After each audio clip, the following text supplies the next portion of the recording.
السلام علیکم ورحمۃ اللہ۔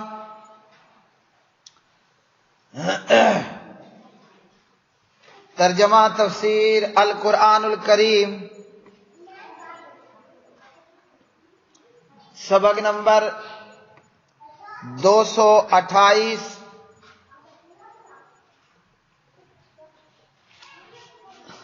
سورہ الانعام، پارہ نمبر 7، آیت 1 تا 5۔ اعوذ باللہ من الشیطان الرجیم،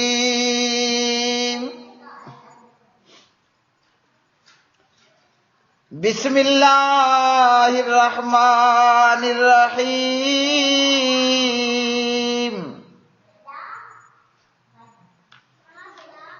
الحمد للہ الذی خلق السماوات والارض وجعل الظلمات والنور،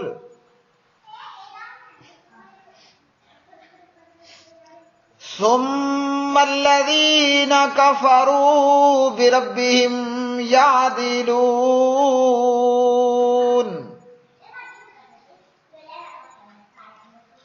هو الذي خلقكم من طين ثم قضى أجلا وأجل مسمى عنده ثم أنتم تمترون۔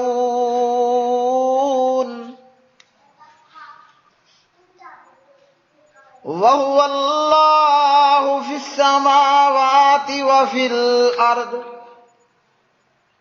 يَعْلَمُ سِرَّكُمْ وَجَهْرَكُمْ وَيَعْلَمُ مَا تَكْسِبُونَ۔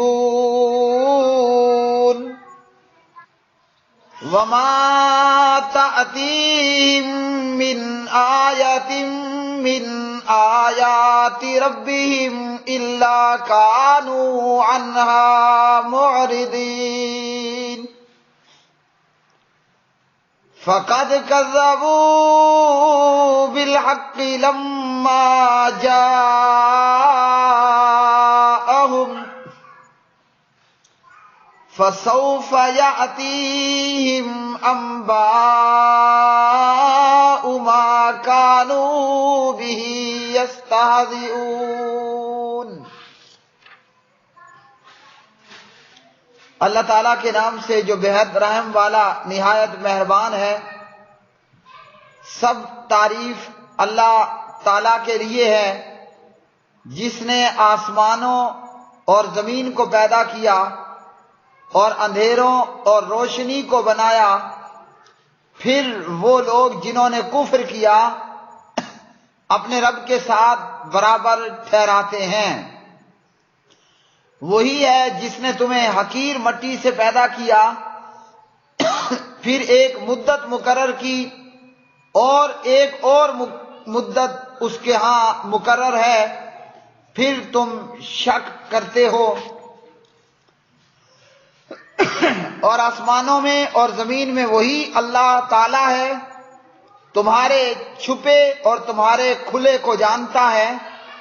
اور جانتا ہے جو تم کماتے ہو۔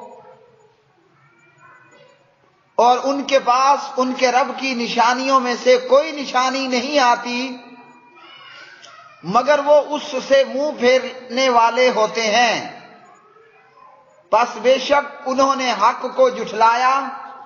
جب وہ ان کے پاس آیا، تو ان قریب ان کے پاس اس کی خبریں آ جائیں گی جس کا وہ مذاق اڑایا کرتے تھے۔ الحمد، تمام تعریفیں للہ اللہ تعالیٰ ہی کے لیے ہیں، الذی، جس نے خالق پیدا کیے، السماوات، آسمان، والارض، اور زمین، وجعل، اور اس نے بنائے،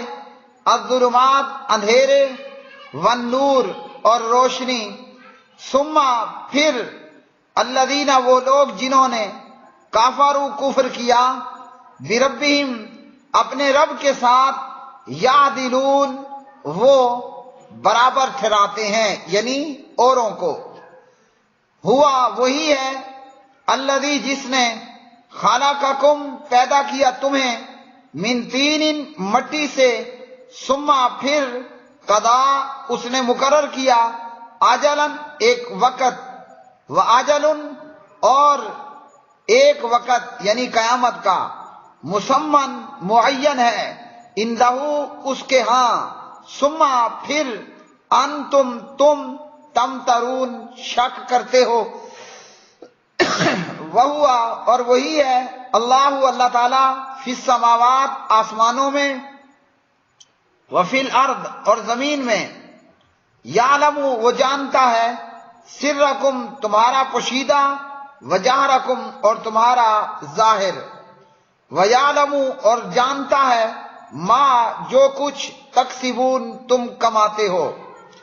وما تأتیہم اور نہیں آتی ان کے پاس من آیت کوئی آیت من آیات ربہم ان کے رب کی آیات سے الا مگر کانو وہ ہوتے ہیں انہا اس سے معرضین اعراض کرنے والے منہ پھیرنے والے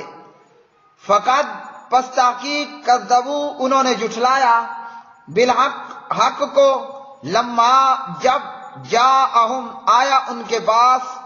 فسوفا سون قریب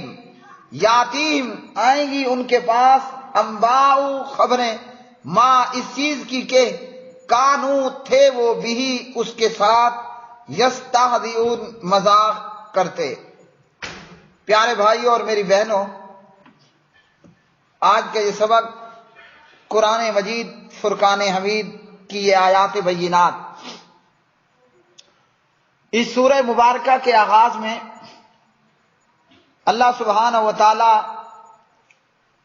اپنے اکیلا ہونے اور مالک اور معبود ہونے اور تمام خوبیوں کے مالک ہونے اس بات کو اللہ سبحانہ و تعالی بیان کرتے ہیں، اور کفار و مشرکین کے کفر و شرک پر تعجب کا اظہار کیا جاتا ہے۔ یوں ان کافروں اور مشرکوں کو دعوت دی جاتی ہے کہ جب اللہ تعالیٰ ایک ہے، اکیلا ہے، تمام خوبیوں کا مالک ہے، تو پھر اس کا کفر کیوں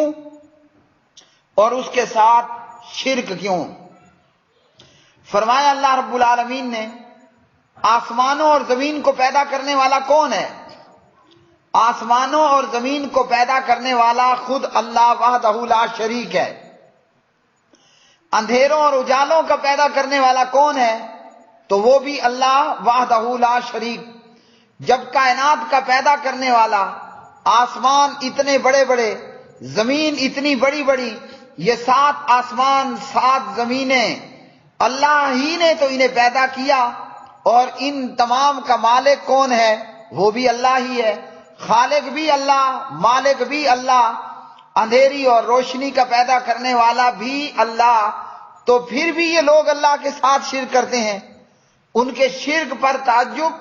اور اسی طرح ان کو اس پیغام میں اس بات کی دعوت کہ چھوڑ دو کفر اور چھوڑ دو شرک کو۔ جب کائنات کا بنانے والا، چلانے والا، تمام خوبیوں کا مالک ہو ایک اللہ ہے، تو اس معبود برحق کا انکار کیوں اور اس معبود برحق کے ساتھ شرک کیوں؟ جب اللہ ہی ہے تو پھر اللہ کے ساتھ کفر نہیں ہونا چاہیے، اللہ کے ساتھ کسی اور کو برابر نہیں بنانا چاہیے، اللہ کے ساتھ شرک نہیں کرنا چاہیے۔ لیکن یہ کافر اور یہ مشرک لوگ، اللہ کا انکار کرنے والے، اللہ کی عبادت میں دوسروں کو سجدہ کرنے والے، اللہ کی بجائے غیر اللہ کو، من دون اللہ کو، ان کے نام کی نظر نیازیں اور مشکلات سے ان کی مدد، مشکلات میں ان سے مدد مانگنے والے۔ جیسا کہ عرب کے معاشرے میں لوگ توحید پر تھے، لیکن پہلا وہ ظالم انسان عمر بن لہی جو شام گیا، وہاں سے حبل نام کا بت لے کر آیا، جو جدہ کے علاقوں میں گیا اور وہاں سے قوم نوح کے بت دفن شدہ نکال کے لایا، اور یوں لوگوں نے اللہ کو چھوڑا اور اللہ رحمان اور رحیم کا کفر کیا، اور اللہ سبحانہ و تعالیٰ کے ساتھ شرک کرتے ہوئے اللہ اکیلے کی عبادت میں حبل کو، منات کو اور عزا کو اور دیگر مورتیوں کو اور دیگر من دون اللہ کو اللہ کی عبادت میں شامل کر لیا۔ اللہ ہی ہے جس رب نے تمہیں پیدا کیا مٹی سے، اور مٹی بھی حقیر قسم کی مٹی، تو اللہ ہی ہے جس نے تمہیں پیدا کیا اور تمہاری موت کا بھی وقت ٹھہرا دیا کہ یہ تم نے پیدا ہوئے جا رہے ہو، فلاں وقت تم نے مرنا ہے، اور پھر قیامت کا ایک دن بھی مقرر فرما دیا کہ جس دن کے اندر دنیا کی اس زندگی کا اللہ کے سامنے حساب و کتاب دینا ہوگا۔ جب اللہ ہی پیدا کرنے والا، مارنے والا اللہ، قیامت کا دن مقرر کرنے والا اللہ وحدہ لا شریک ہے، اور اس کے باوجود تم شک کرتے ہو، یہ سارا کچھ اللہ نے کیا، پھر شک کس بات کا؟ اور اللہ وحدہ لا شریک ہمارا پیدا کرنے والا اور اسی کی بادشاہی ہے، اور وہ رب جو کہ آسمانوں میں اور زمین میں، یعنی آسمانوں میں بھی اسی کی عبادت اور زمین میں بھی اسی کی عبادت، ملائکہ اللہ ہی کو پوجتے ہیں اور اللہ ہی کی عبادت کرتے ہیں، تو زمین والوں کا معبود بھی اللہ تعالی وحدہ لا شریک ہی ہے، اور اللہ ہی کی عبادت کرنی چاہیے۔ یہ مطلب نہیں ہے کہ اللہ ہر جگہ موجود ہے۔ بعض جاہلوں نے کہا اس آیت کو لے کر کہ اللہ آسمانوں میں اور زمین میں، تو کہا کہ اللہ عرش پر کوئی نہیں ہے، کوئی عرش کا انکار کرے یا اللہ تعالیٰ کے مستوی علی العرش ہونے کا انکار کرے۔ شرح عقیدہ طحاویہ ہے، ابو مطیع جو ہے وہ راوی ہیں، اور امام ابو حنیفہ رحمۃ اللہ علیہ کا فتویٰ ہے کہ جو عرش کے آسمانوں پر ہونے کا اور اللہ تعالیٰ کا مستوی علی العرش ہونے کا انکاری ہو، فقد کفر، اس نے کفر کیا۔ تو جو لوگوں نے عقائد کر رکھے اللہ کو ہر جگہ مانتے ہیں، اس آیت کو لے کر انہوں نے کہا کہ جناب اللہ تو آسمانوں میں بھی ہے اور زمین میں بھی ہے، اللہ ہر جگہ موجود ہے اور اللہ مستوی علی العرش نہیں ہے،